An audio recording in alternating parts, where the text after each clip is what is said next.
Welcome back to the channel. Today we are learning how to actually use Cummins INSITE, step by step. This is the complete workflow that professional technicians follow every day in the workshop. Step 1 is the connection. Plug your adapter, like the Cummins inline 7 or a Nexic USB link, into the truck diagnostic port. Turn the ignition on, but keep the engine off for now. Now open INSITE on your laptop. Select your adapter type in the Connections menu. The software detects the ECM automatically and connects in under a minute. You are now talking to the engine. The fault code screen is where every diagnosis starts. You see active faults, inactive faults, how many times each occurred, and when.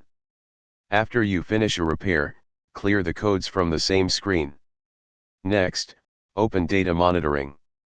Build a custom group with the values you care about, like fuel pressure, boost, and coolant temperature.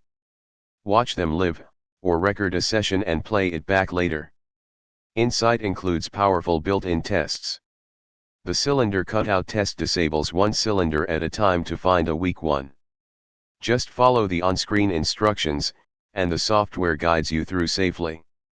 In the Features and Parameters section, you can view and adjust ECM settings, like idle shutdown or speed limits. Always save the current ECM image first, so you can restore it if needed. The trip information screen is gold for fleet owners.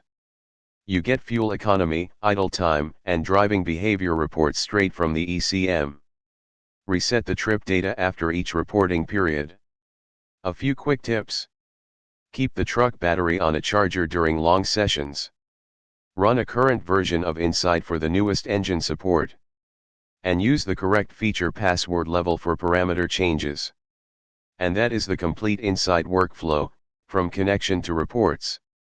We provide the full version with remote installation and activation support at diagramtechpro.com.